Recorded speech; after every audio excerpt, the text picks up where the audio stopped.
Okay, thank you all for joining today. I'm very happy to have such a distinguished panel with me today.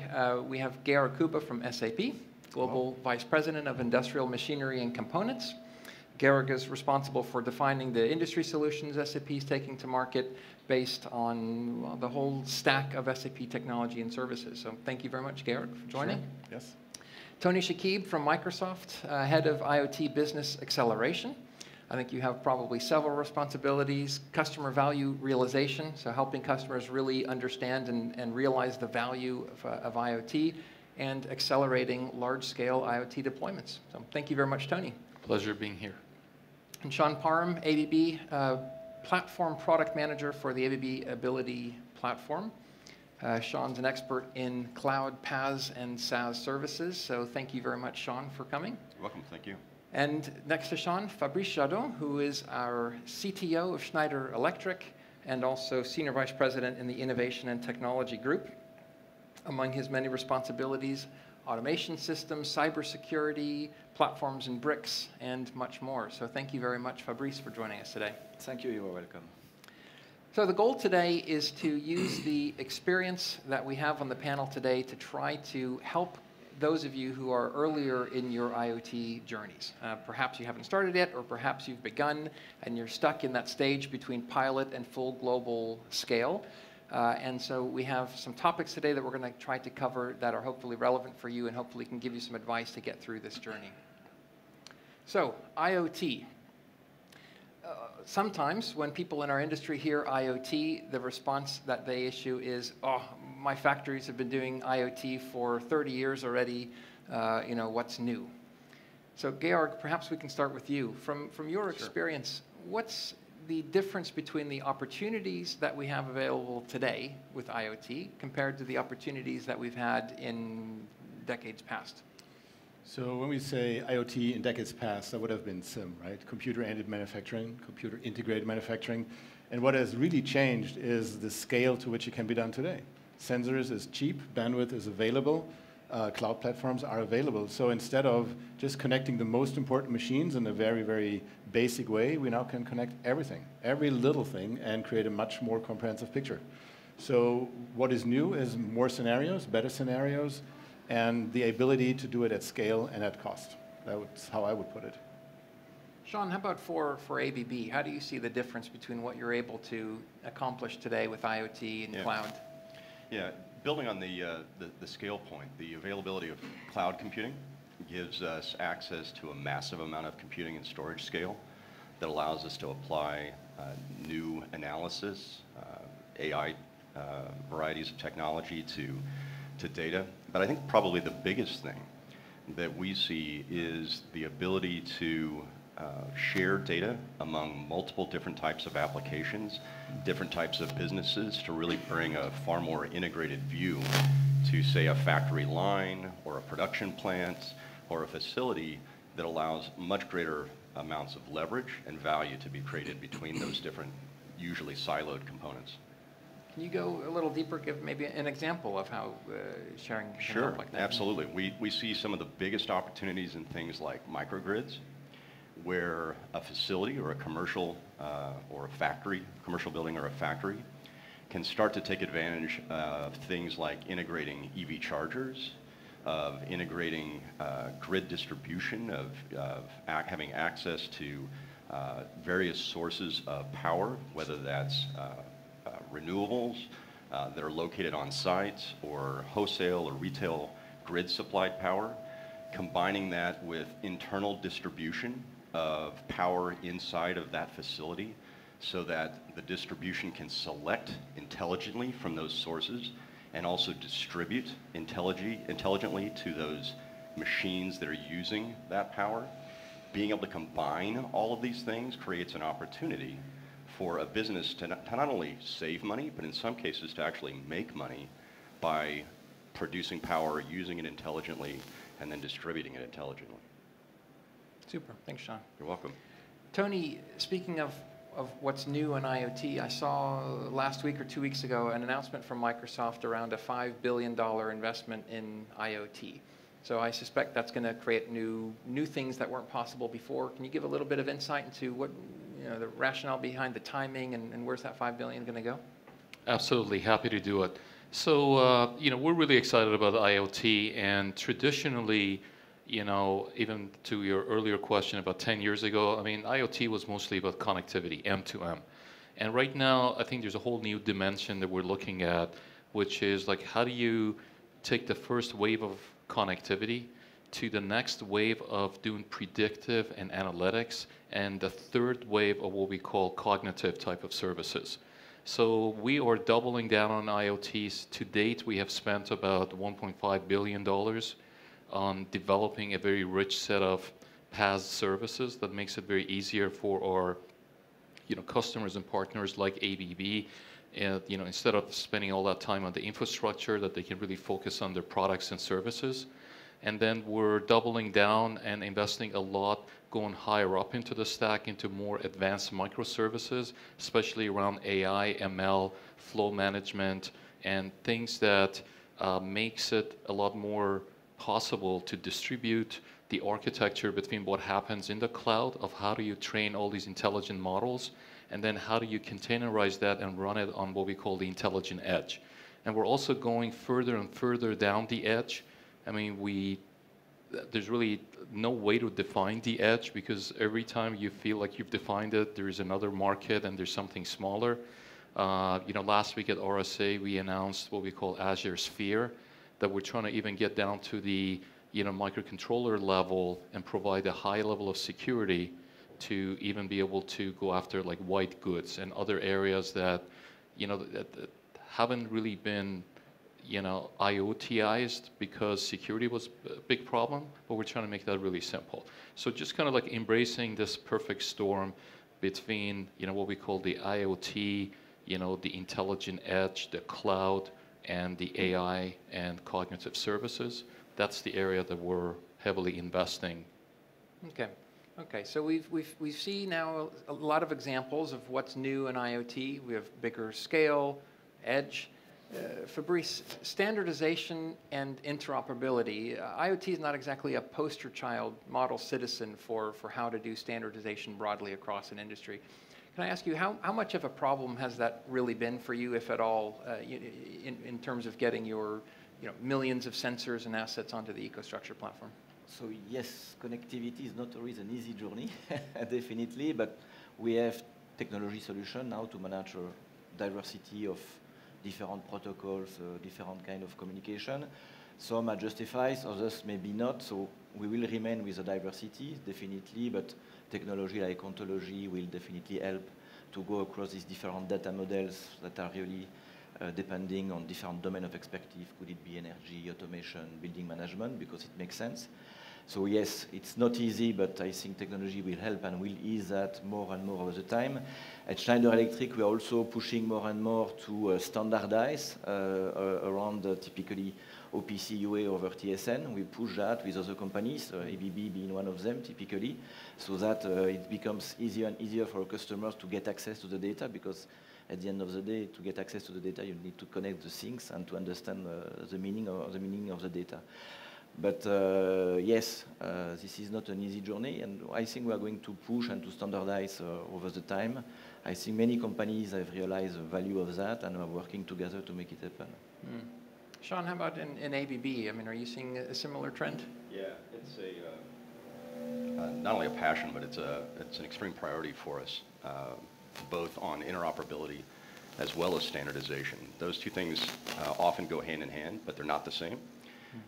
Standardization is critically important to us. We have zero interest in things that are proprietary. We just don't think it serves the industry and serves the goals of our customers. But even on top of that, from a standardization, that's sort of a baseline. Then you really have to lift your horizons to the point of interoperability. Back to the point that I was making in terms of microgrids, some of the examples that we like to use is you can put things on the same platform, but that doesn't mean that application A is sharing data with application B any more than it does on your smartphone, right? Those two application providers have to work together in order to share data, to have their data be interoperable so that you can take advantage of the data in one application, then leverage it, perhaps get more value out of it by putting it over into another application. So that interoperability is a critical aspect. It's not something that's easy to do even inside of a segment, an industry segment, and it's something that's incredibly difficult to do across segments. So there's no magic to that, it's simply work. And I liken it also to what we've seen happen in the IT space and in the internet over the last 30 years, which has been this gradual evolution of starting from, if you think about what happened with e-commerce, right? It was isolated, it was on specific sites, and then it's transformed into, frankly, the fact that we don't think about it much anymore because it's available everywhere. I think the same thing is happening for IoT in the industrial and commercial spaces as well. Okay. I want to bring us back and talk a little bit about security again. So security, in my experience, it's an area that is extremely important in IoT, but it's an area that's really often overlooked and sometimes completely forgotten, especially when people are doing IoT pilots and something that they think if it's not at scale, then it's something I can skip. There was an article a few weeks ago that some of you might have seen around a casino in the US that had its customer database hacked, its high roller database hacked, by a hacker who got into the network through an inadequately secured but IoT-enabled smart thermometer that was in the fish tank in the lobby of the hotel. So a cute use case that ended up leading to quite a serious security breach. Tony, you touched on Azure Sphere a minute ago. I think some of us might have seen the announcement last week. Can you enlighten us a little bit? What is it actually, and how might it help our IoT world in terms of security? Yeah, I mean, first of all, fortunately or unfortunately, Microsoft is one of the most hacked companies in the world. We have 77 million, Windows 10 devices. We have all those Xboxes that people, it's a razor blade model, that if you hack into it, then all the value has gone away. And, the Microsoft research has been working on solving these highly complex problems because we've had to contend with it for the last 30 years. And they have come up with this 7-step process that, will make you highly secure, right? And we have actually taken that technology, and I can tell you the first and second version of Xbox was hacked quickly, but the third version has not been hacked yet, and it's been out for several years. And what we've announced last week at RSA with the Azure Sphere is essentially a end-to-end technology offer that we have a tri-core IP at the processor level, right? That the way that we enforce security and run security is completely segregated from the other operating systems that you run your applications on. And then security is one of those things that you can never say that you will always crack it because the people will hack it one way or another, right? So we also provide a service, a 10-year service that goes with the chip that we are actually working with MediaTek and many other semiconductor providers that will provide it, that will actually constantly monitor, and as things evolve, we'll detect it and we'll remediate it. So first of all, we want to make it secure by default, so it's not something that people have to go and do after the fact, because in the industrial world, the fact is most people won't do it. So we want to make it secure by default. We want to make sure that architecturally follows the 7 steps that we publish to anybody that wants to do it, that if they do it, it will significantly reduce the amount of it being hacked. And thirdly, is this worldwide monitoring service that by the way, we share with everybody in the industry. And we also get that intelligence through Bing with many other places.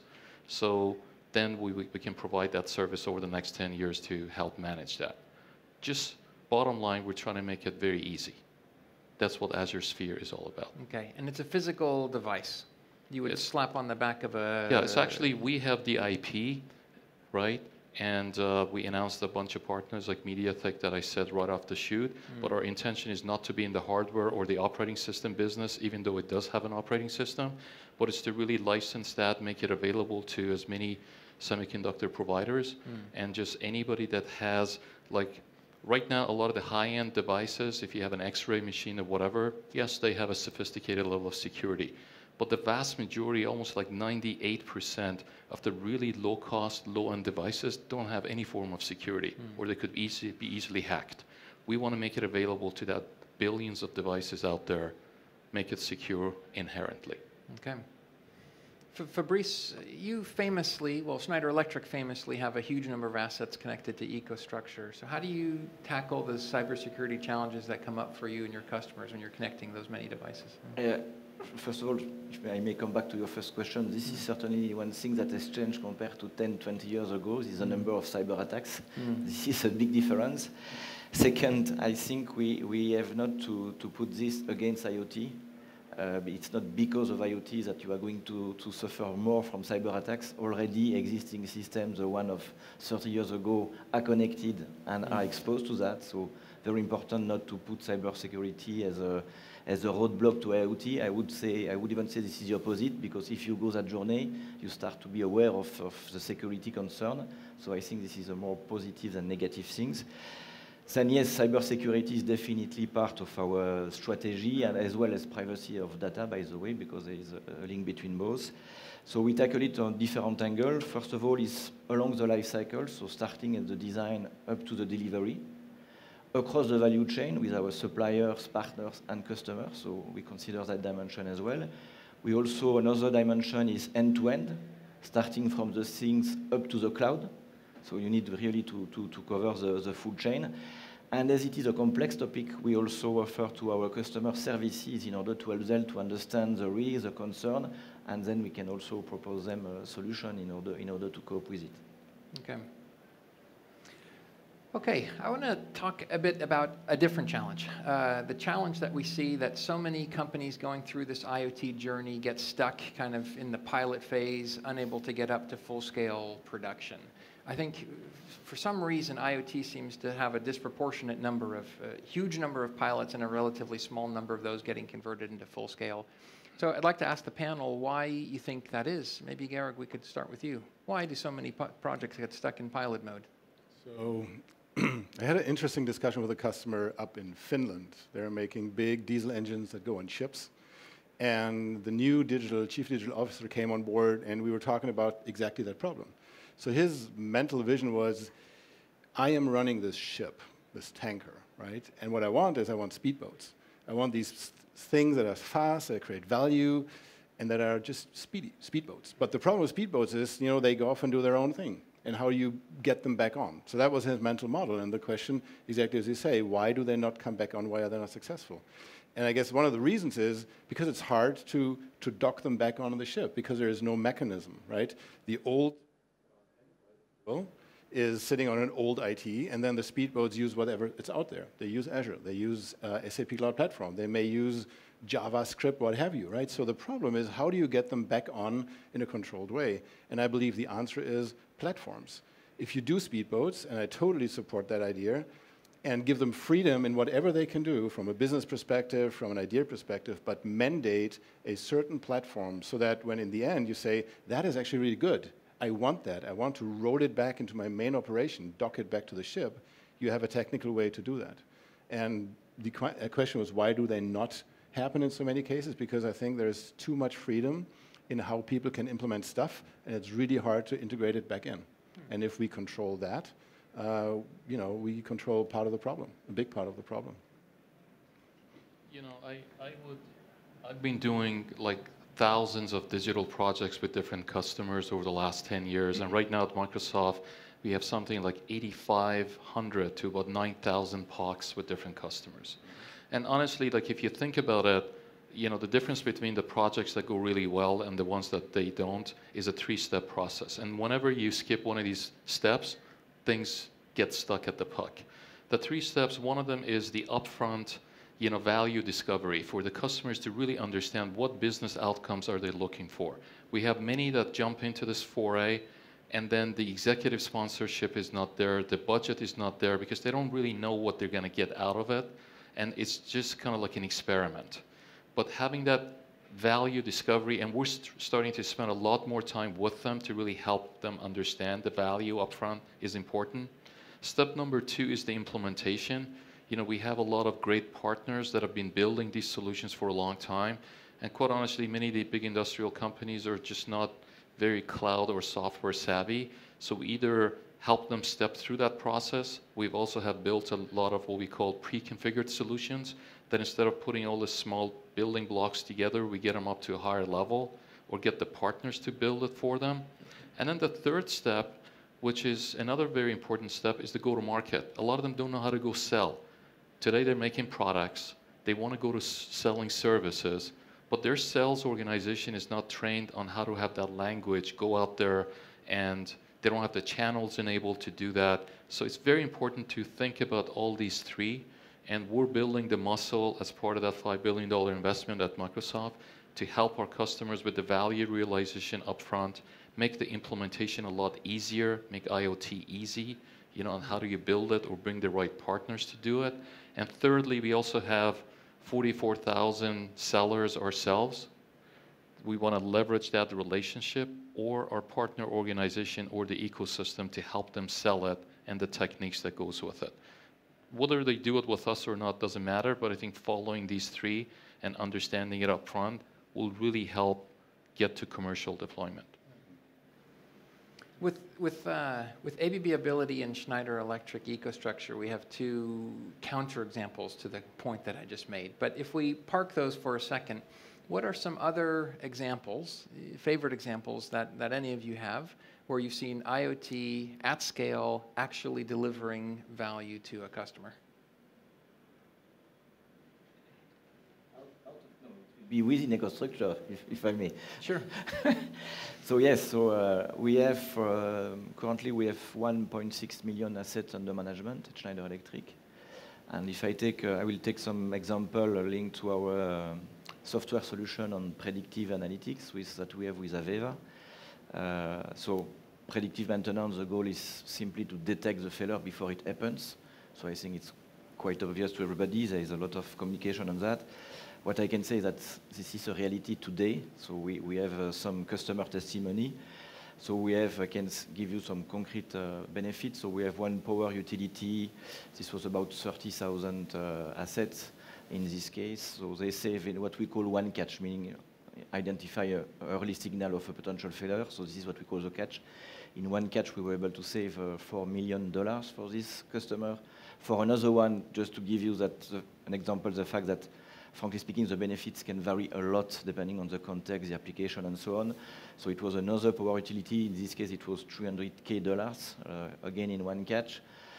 We have also another customer in the gas industry. They save, again in one catch, $500,000. So you see the benefits are huge, definitely. This is at scale. We have also now, we have not yet concrete figures to give you, but we work also with, this is more end user. We work also with OEM machine builders, and for them, it's a huge benefit because they have very limited experts most of the time. So for them to be able to access to their machine remotely, it's saving of travel, definitely, but much more business because their expert can serve many more customers than before because the time they travel, they cannot serve the other customers. So we have not yet figures, but it will come pretty soon, and then I can come back and comment. Other favorite success stories? Yeah, I'll add one. We today provide propulsion systems, very advanced propulsion systems for ships and shipping. In fact, they're really cool. They almost look like robots hanging out on the bottom of a ship. It's amazing, amazing technology. And it's fully connected within the ship, and it's also fully connected to the cloud via satellite connectivity, which allows not only basic applications, really substantial value applications like telling the captain of the ship how to best set the speed, how to inform the company for things like predictive maintenance, to use analysis to prompt things like fix the ship or deal with a maintenance issue before it becomes a problem and strands an asset in the middle of the ocean. These are all really cool and very substantial value propositions, but once you get that into place, what really starts to show up are things that, frankly, you probably didn't imagine when you got started in the first place. As an example of this, via the cloud connectivity that these ships have with these advanced propulsion systems, they can inform the captain and the company, the ship company, when there's too much drag on the ship, say from buildup of either algae or that the ship itself needs to be cleaned, this can be determined by the propulsion system and how hard it has to work, handing that data off to the cloud, running this analysis into the cloud, and then having it come back to the ship to provide them some intelligence they frankly didn't even know that they could have access to. So scale is not only a thing that scales horizontally in terms of numbers of things and numbers of devices and numbers of applications. It also scales vertically, right, in places that you didn't really even know that it would scale until you get the basis into place in the first place. That's pretty cool. It also scales in terms of business value, right? I mean, we all still think in the old terms of, okay, let's do this faster and save costs. Let's do it faster and maybe get an order earlier in. But what about additional capabilities like you just described and transforming them into maybe new business models? So we have a customer, actually I can say the name, it's Kaeser Kompressoren. So they build industrial compressors that many of you, if you're an industrial company, would have in your basement, and they would power all these compressed air devices that you have on your shop floor. So usually they would sell those things and they would be run as assets by you essentially. And many people don't want that anymore. It's a big investment. They say, I don't buy a power plant if I need electricity. And that was the same thing. So they were going to Kaeser and said, can you not just sell me the compressed air, right? So that was a challenge. But Kaeser actually did that by instrumenting those compressors with the sensors that they needed, not only to monitor the output, but also the performance, because now they are responsible for the asset. They still ship them to the customer, they still install them, but they don't get paid until the air actually starts to flow, right? And so now they have a completely different model. If you go to their website, you will find a contract that almost looks like a mobile phone contract, like base load, peak load, certain quality features, and so on.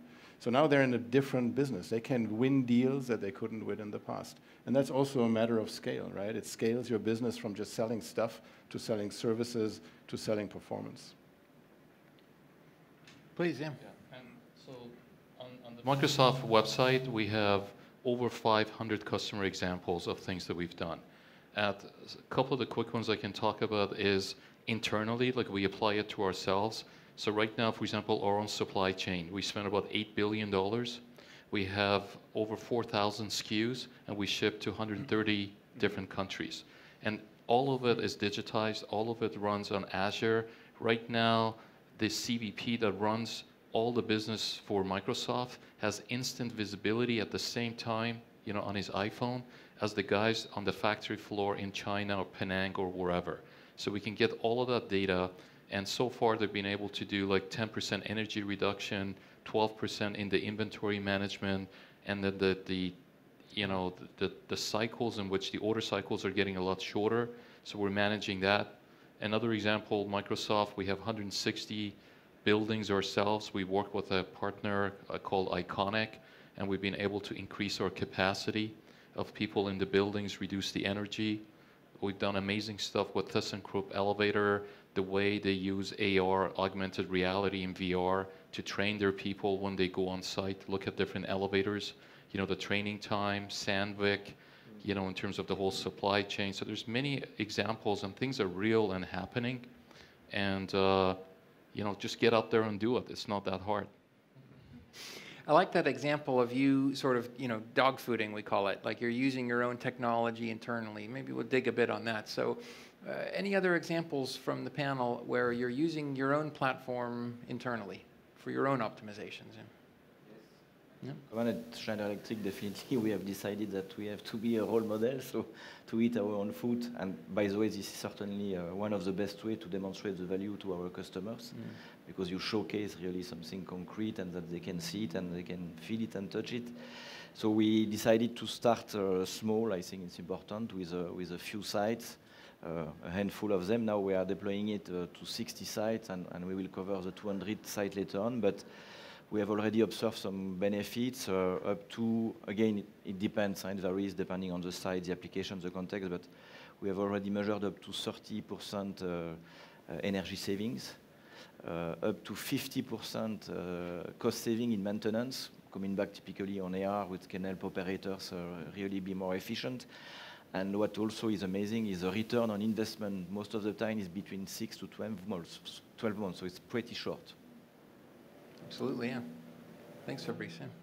I would add to that and say that Industry 4.0, Factory of the Future, is something that we not only take seriously in terms of producing our products, but then also in terms of using those products and those systems ourselves to, as Fabrice was saying, to improve our own position, our own manufacturing, and to experience the kind of payback that he was talking about. We've seen similar levels of payback in terms of ROI, and the key there for us in terms of dog fooding, in terms of using this ourselves as well, is to focus on that value first. As Tony said earlier, if you miss that, you focus on the technology, you'll never get anything from there.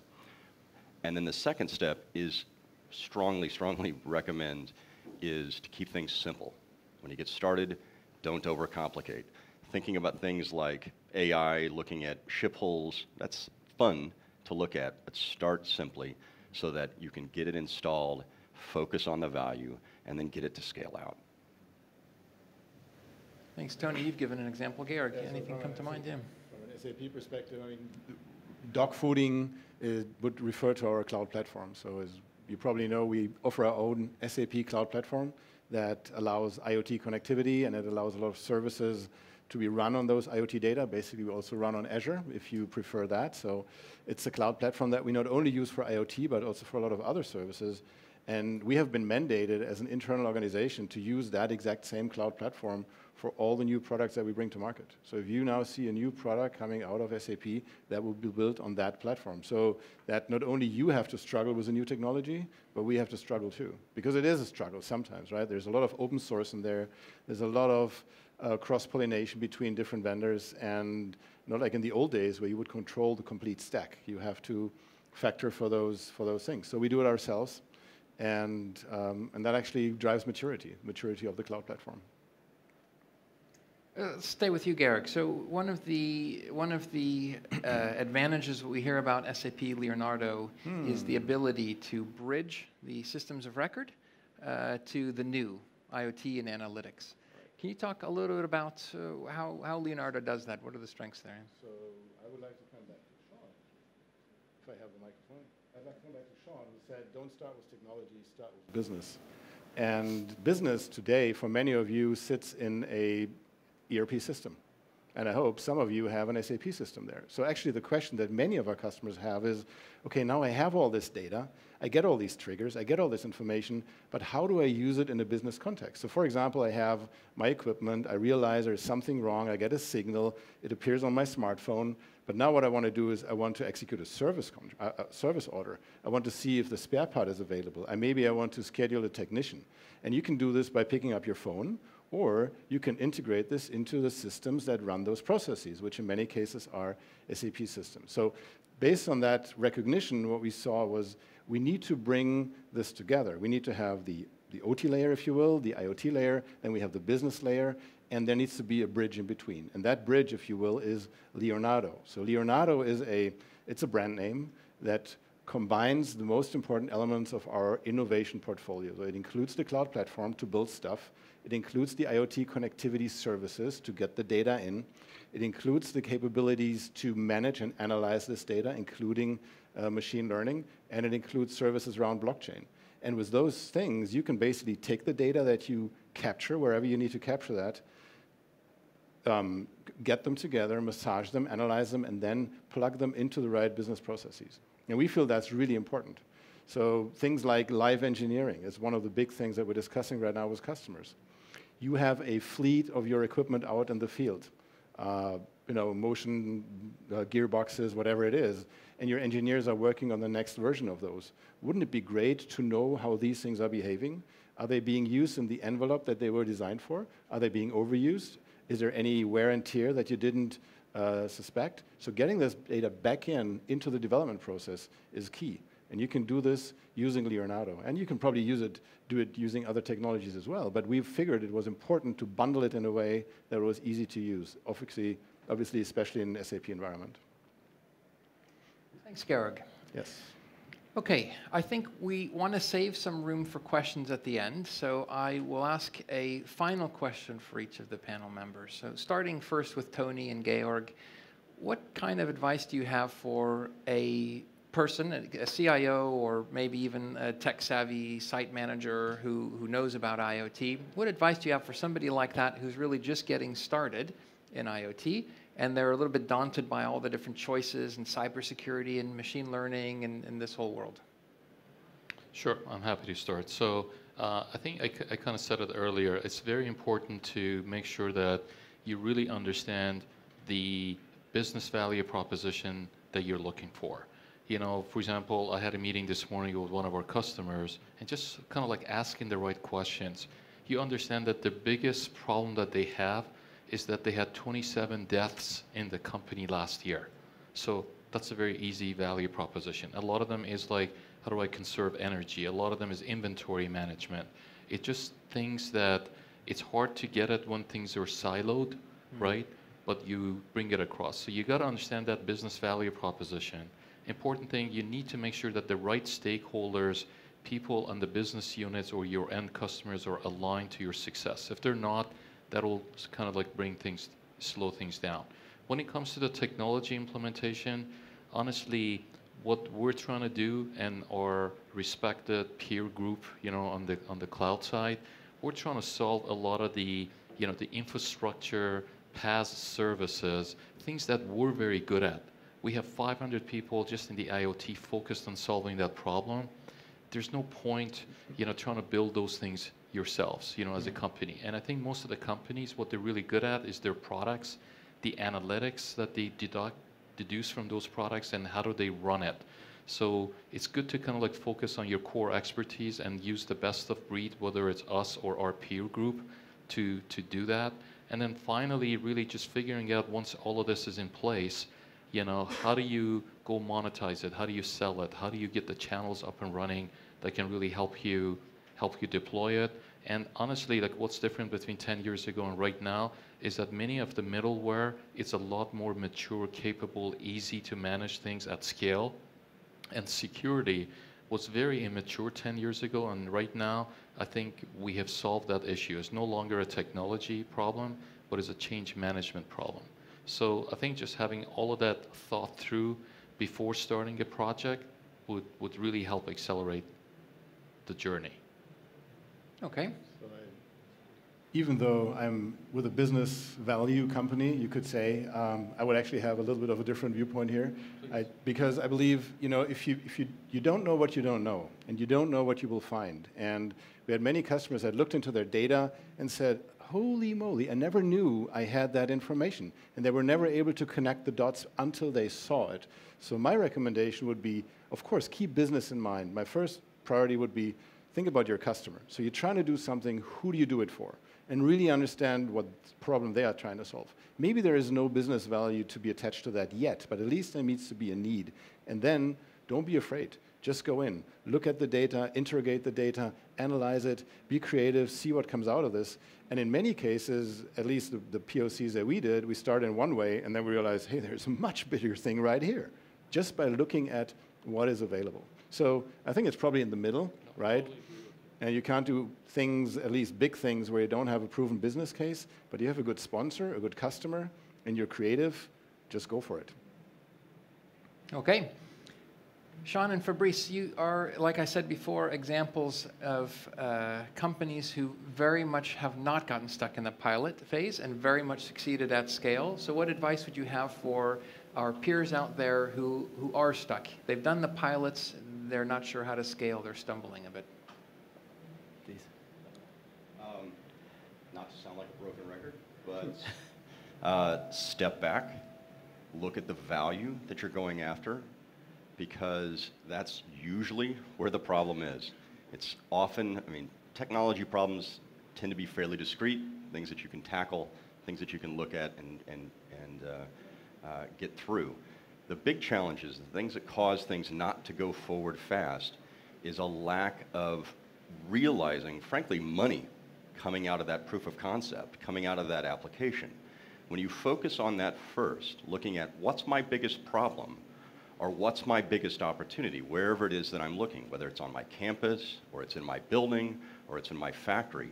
Think about it from the perspective of what can I do, what can I go after now that allows me to extract the most amount of value out of that, and find a number of different ways. I agree with these guys. You don't know what you don't know in terms of going after that problem or going after that opportunity, but start, and then start flexibly moving around trying to solve for that particular opportunity.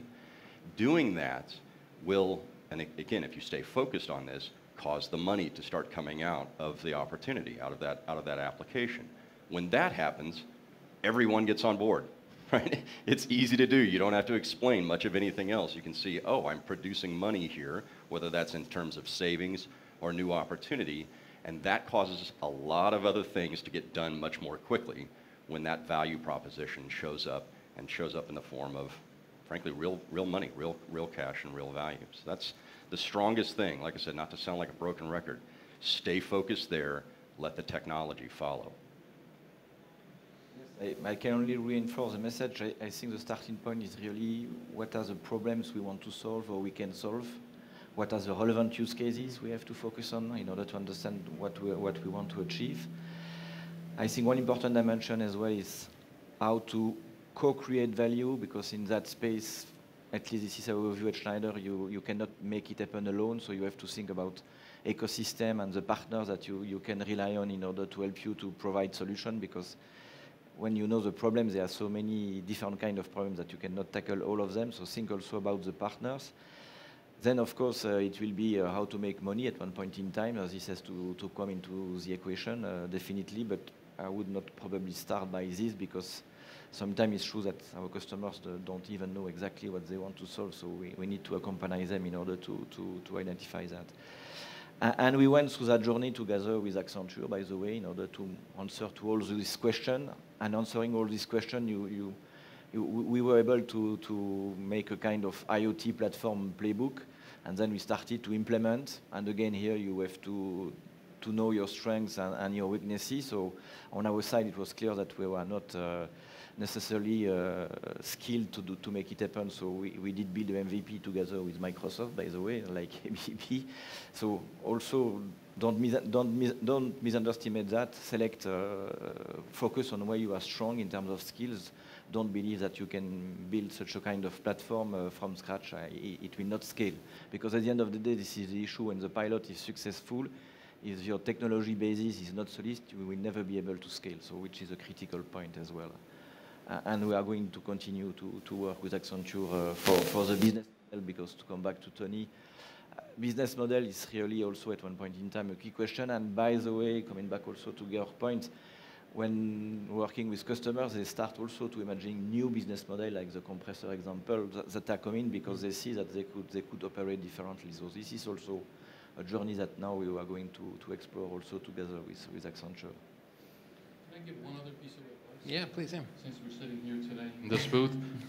The other thing that's really important is there's really no one company that has it all, right? It's very important to also think about the ecosystem, be open standard, interoperable, make things happen. At the same time, I think in manufacturing in particular, many of these business models are proven. So it's not like the early days, and that was my point. I mean, you may surprise yourself and find incredible stuff as you go along. But there's a lot of obvious things that you could do.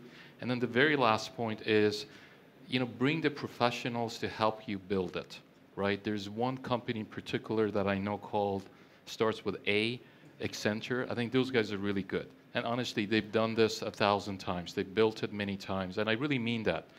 Work with people that know how to do this thing, build it fast, build it at scale, and that's really important. Otherwise, POCs, if you build it too small, one corner of a factory, it would always be an experiment. But if you think big and you have the vision of completely digitizing your operations and going big, then making the right choices up front will help accelerate that. Well, thank you, Tony, and let's be sure to put some extra chocolate in his gift bag before he goes in. Thank you. Okay, well, there you are. Advice from SAP, Microsoft, ABB, and Schneider Electric, some real industry giants who are doing IoT at scale. So thank you very much, gentlemen. I think we have a few minutes left still to do some Q&A, if there are any questions from the room or, in fact, online. Nothing online at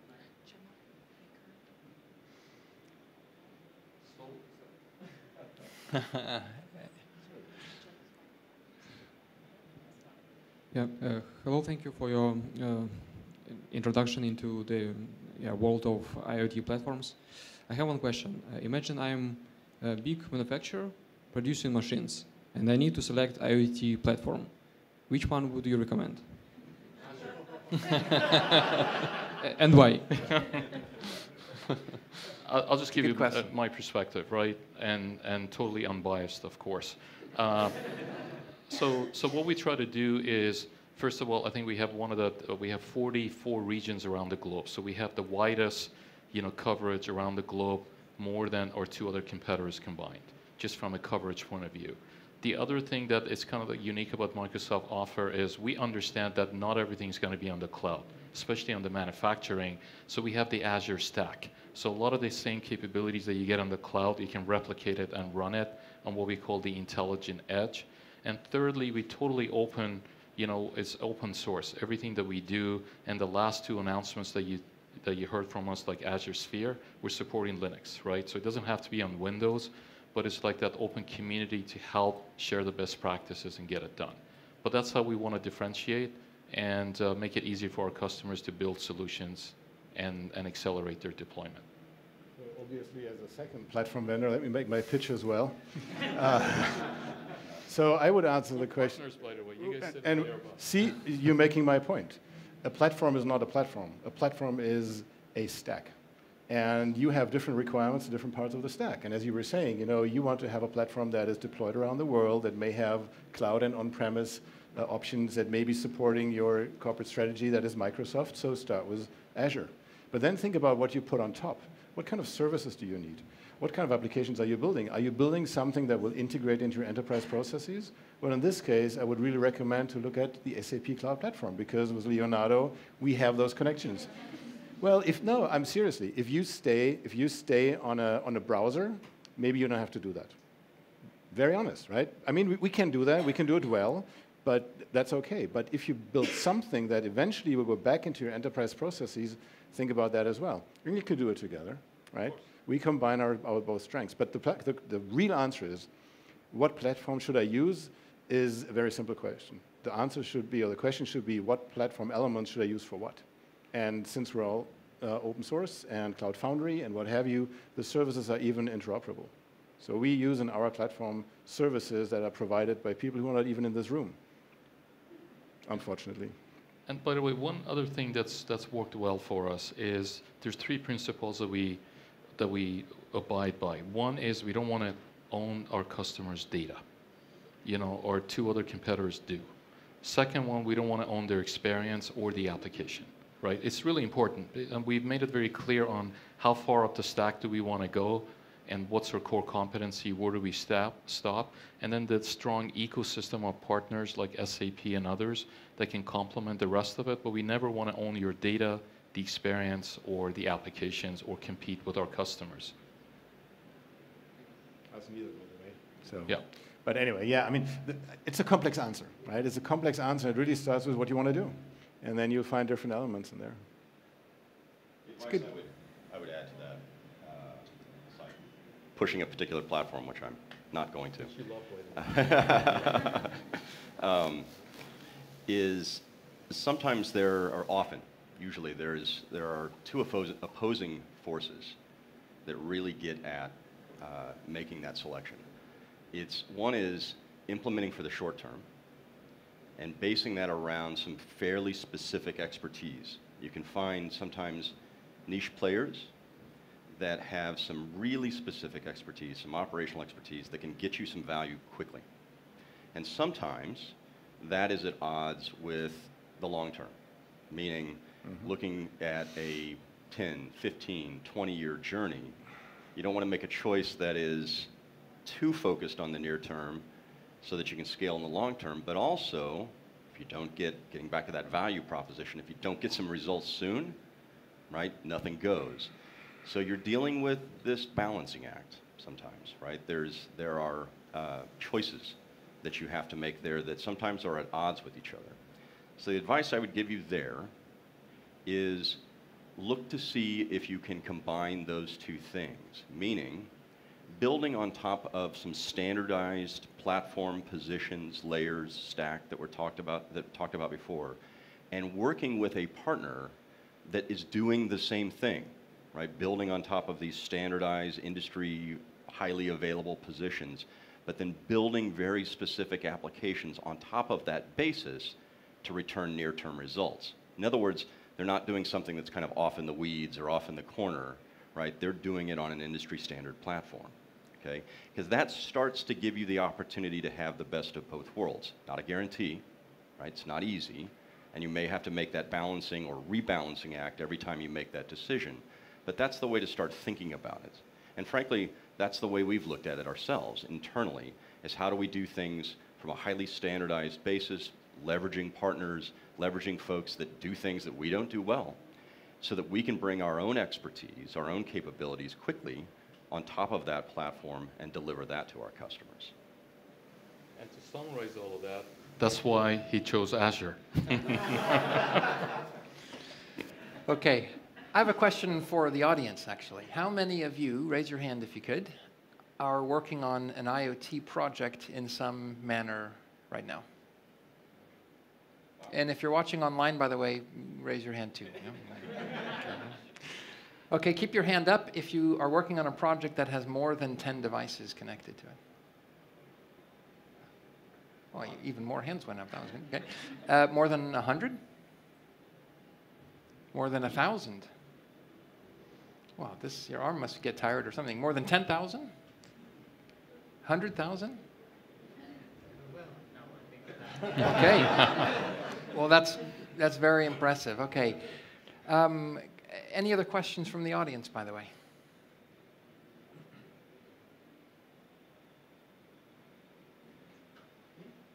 Okay. Then I think with that, we'll end there. Thank you again very much, Georg, Tony, Sean, and Fabrice, for your time today and for sharing your advice with the audience. Sure. Thank you.